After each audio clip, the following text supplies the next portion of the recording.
Hello people, welcome to explain series 360।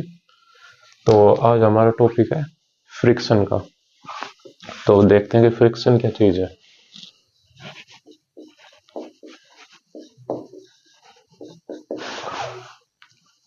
तो देखिए, friction का मतलब जो है, एक तरह से हम फोर्स के बारे में बात कर रहे हैं। अगर हम बोलें कि फ्रिक्शन, तो इसका मतलब है कि हम एक फोर्स के बारे में बात कर रहे हैं और उस फोर्स का नाम है फ्रिक्शनल फोर्स। अब मेन फैक्टर ये आता है कि फ्रिक्शन जो है वो अराइज किस वजह से होता है, क्या रीजन है इसके पीछे कि हम फ्रिक्शन को भी पढ़ते हैं। देखिए, हमारे पास एक वुडन ब्लॉक है, 3 kg इसका मास है। अब क्या करते हैं कि हम इसको एक वेलोसिटी देने की कोशिश करते हैं, हम इसको मोशन के अंदर लाने की कोशिश करते हैं। इस वुडन ब्लॉक को, नीचे हमारा ग्राउंड है, अर्थ सरफेस है। तो अब आप देखोगे कि हमारी जो फोर्स है, जो मैं फोर्स देना चाह रहा हूँ इसको मोशन कराने के लिए, वो ये डायरेक्शन है हमारी एक्स डायरेक्शन।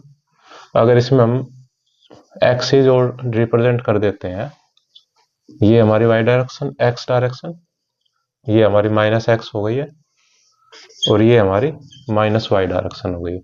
तो अब आप देखिए कि 3 kg का एक वुडन ब्लॉक है।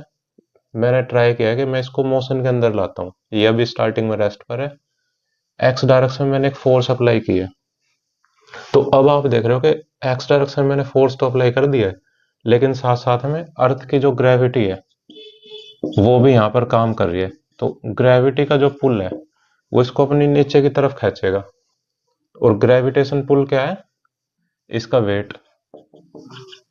तो वेट है हमारा m इंटू जी, मास है 3, ग्रेविटी की वैल्यू 10 ले लो, तो हम देखते हैं कि 30 न्यूटन की फोर्स जो है वो अर्थ इस पे खुद ही लगा रही है नीचे की तरफ, माइनस वाई डायरेक्शन के अंदर। और जबकि हम जो है, हम मान लीजिए यहाँ पे 30 न्यूटन की फोर्स है, हम 20 न्यूटन की फोर्स भी लगाते हैं। तो अब आप देखिए कि जब भी हम मोशन कराने की कोशिश करते हैं, कोई भी जो इनिशियल में जो रेस्ट पर है, जो कि इनिशियल में उसकी इनिशियल पोजीशन रेस्ट पर है, उसको अगर हम मोशन में लाने की कोशिश करते हैं, तो आप देखते हो कि एक ग्रेविटी पुल भी काम करता है यहाँ पर, अर्थ के ग्रेविटेशन की वजह से। तो ये जो सिनेरियो बनकर आ रहा है कि एक डायरेक्शन में हम कोशिश करा रहे हैं कि मोशन हमारा यहाँ हो, लेकिन ग्रेविटेशन पुल भी लग रहा है नीचे की तरफ, नीचे वाली डायरेक्शन में।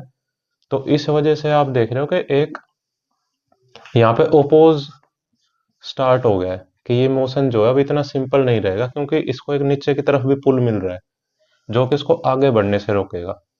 तो यही जो एक हमारा ग्रेविटी की वजह से ये जो एक फैक्टर जो अपोज कर रहा है हमारे मोशन को, यही हमारा फ्रिक्शनल फोर्स के अंदर,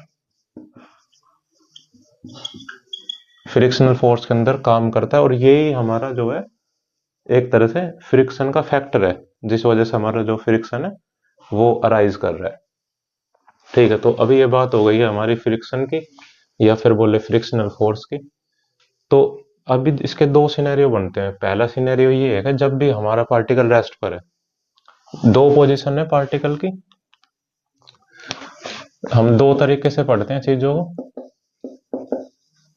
पहली पोजीशन क्या है कि जब भी मेरा पार्टिकल जो है रेस्ट पर है, तो अगर मेरा पार्टिकल रेस्ट पर है तो हम जो है दो टाइप के फ्रिक्शन पढ़ेंगे, स्टैटिक फ्रिक्शन और लिमिटिंग फ्रिक्शन।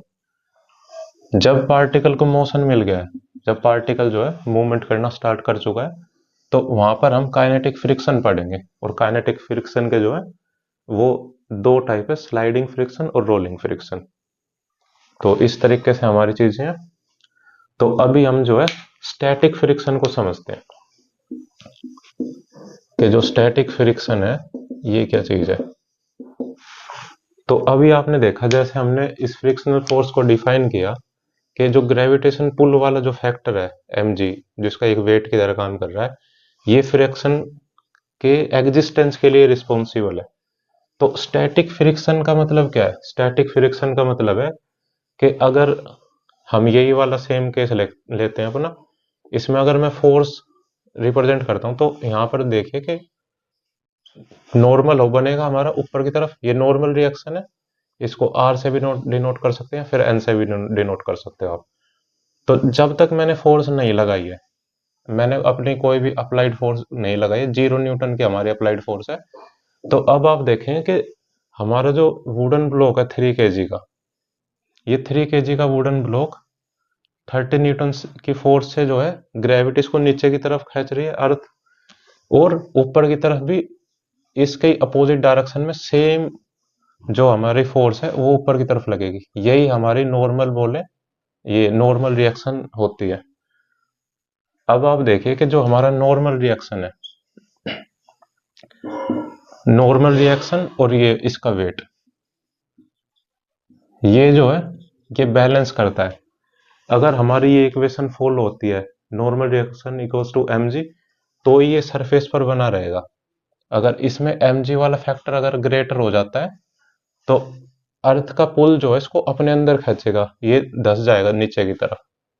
और अगर हमारा नॉर्मल रिएक्शन ऊपर वाली जो फोर्स है, अगर ये ज्यादा हो गई है, तो ये ऊपर की तरफ उठ जाएगा। तो जो इसको ग्राउंड पर बनाने के लिए जो रिस्पॉन्सिबल है वो हमारी रिएक्शन है, वो हमारी जो इक्वेशन है वो है N equals to M G. यहाँ तक क्लियर? तो स्टैटिक फ्रिक्शन जो है, वो स्टैटिक फ्रिक्शन हमारा यही है कि जब हम कोई भी फोर्स नहीं लगा रहे हैं और इसके अंदर जो मूवमेंट नहीं हो रही है, ये फिर भी सरफेस पर बना हुआ है। तो सरफेस पर बना हुआ किस वजह से बना हुआ है? इस वजह से। तो हमारा स्टैटिक फ्रिक्शन जो है वो ये फ्रिक्शन है, जो उसको हमेशा जो है रेस्ट पर बनाए रखने की कोशिश करता है। ना तो उसको वो नीचे की तरफ जाने देता है, ना उसको ऊपर की तरफ जाने देता है। जहां पर पोजीशन, इनिशियल पोजीशन अगर रेस्ट पर थी, तो वो रेस्ट पर ही बना रहेगा जब तक कि दूसरी डायरेक्शन में कोई फोर्स अप्लाई ना हो जाए।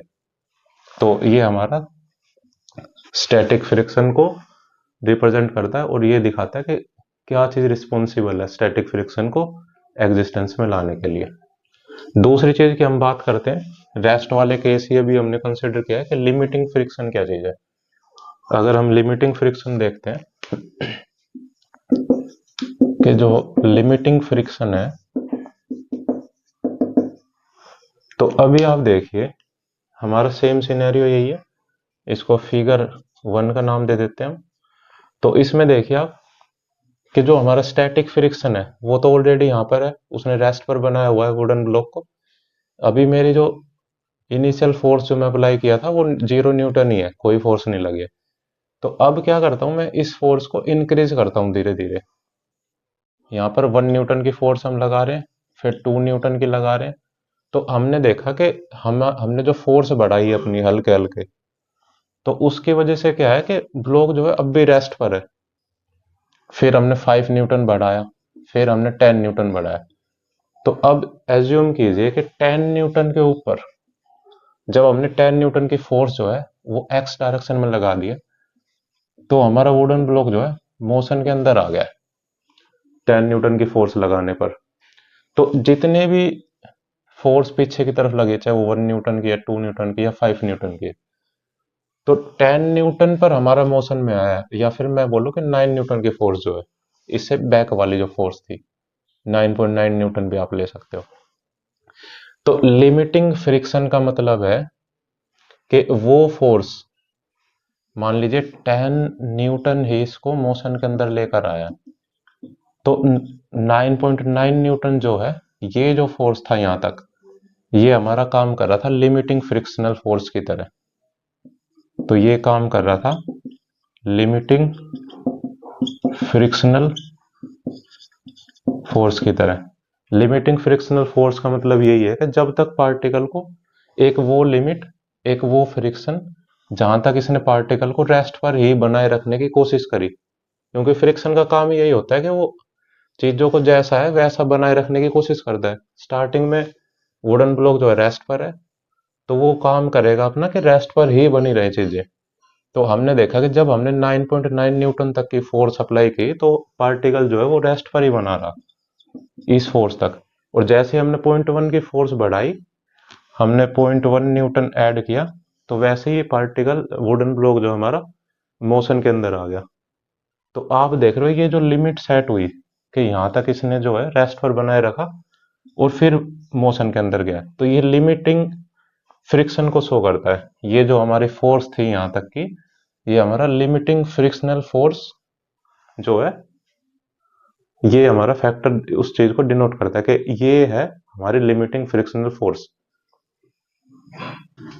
तो अब हम सबसे पहले स्टैटिक फ्रिक्शन देखते हैं कि स्टैटिक फ्रिक्शन जो है इसके लिए कौन सी इक्वेशन होगी जो उसको रिप्रेजेंट करती है। तो अभी आपने देखा कि स्टैटिक फ्रिक्शन का मतलब है कि पार्टिकल जो है वो कंप्लीटली रेस्ट पर है, जो उसकी इनिशियल पोजीशन थी वही फाइनल पोजीशन है, वो बिल्कुल एग्जैक्ट रेस्ट पर है। इसका मतलब ये है कि जो हमारा फ्रिक्शनल जो फोर्स है हमारी, जो हमारे पास फ्रिक्शनल फोर्स है वो हमारी अप्लाइड फोर्स के इक्वल है। अगर फ्रिक्शनल फोर्स हमारी अप्लाइड फोर्स के इक्वल रहती है, ये स्टैटिक फ्रिक्शन है।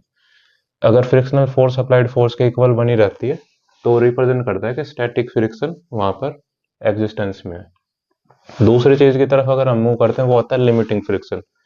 तो लिमिटिंग फ्रिक्शन अभी आपने जैसा देखा कि वो लिमिट जहां तक हमारा पार्टिकल जो है वो खुद को रेस्ट पर बनाए रखने के में सक्सेसफुल रहा है वो लिमिट, और उस लिमिट के बाद से पार्टिकल जो है मोशन के अंदर आ गया।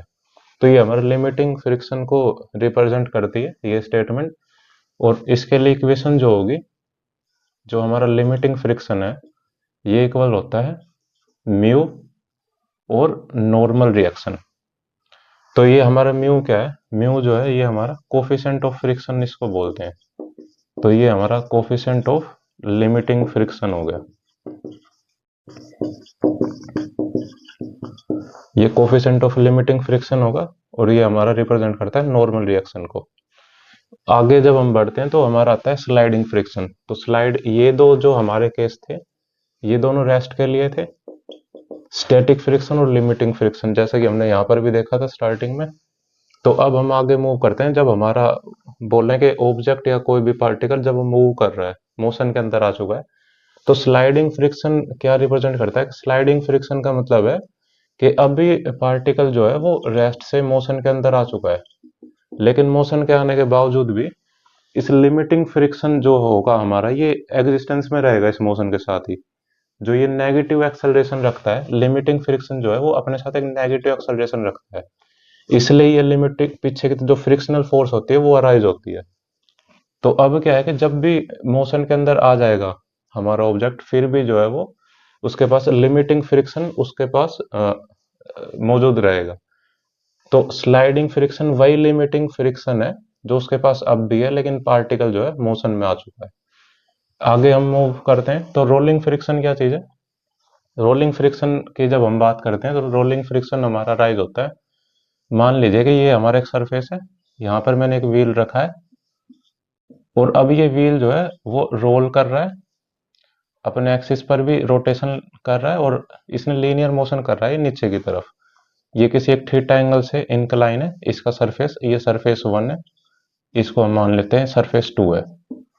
तो इस केस के अंदर क्या हुआ, रोलिंग फ्रिक्शन राइज होगा हमारा। रोलिंग फ्रिक्शन को कैसे डिनोट करते हैं, रोलिंग फ्रिक्शन जो होगा हमारा, ये सेम यही कंडीशन रहेगी इसकी भी कि coefficient of rolling friction into में नॉर्मल रिएक्शन। तो इसके साथ एक फैक्टर और आ जाएगा, वो फैक्टर होगा रेडियस ऑफ डेट व्हील। कि जो भी हमने यहाँ पर ऑब्जेक्ट लिया है, जो भी हमने व्हील लिया है, ये स्फीयर है जो है हमारे पास, स्फीयर है तभी ये रोलिंग मोशन कर रहा है। तो इसके साथ में ये जो आर है ये इसकी रेडियस को रिप्रेजेंट करता है। कि हम जितनी ज्यादा बड़ी रेडियस का व्हील लेंगे और अगर इसको रोल कराते हैं तो ये इनडायरेक्टली प्रोपोर्शनल है इसके, तो उतना ही कम हमारा रोलिंग फ्रिक्शन होगा। तो ये हमारा रोलिंग फ्रिक्शन का केस है। तो नेक्स्ट वीडियो के अंदर हम एक एक फ्रिक्शन का जो टाइप है उसको टाइप को उठाएंगे और उसके साथ उन सब के न्यूमेरिकल्स करेंगे। और न्यूमेरिकल्स का जो वीडियो लिंक है वो आपको डिस्क्रिप्शन में मिल जाएगा इस वीडियो में। Thank you.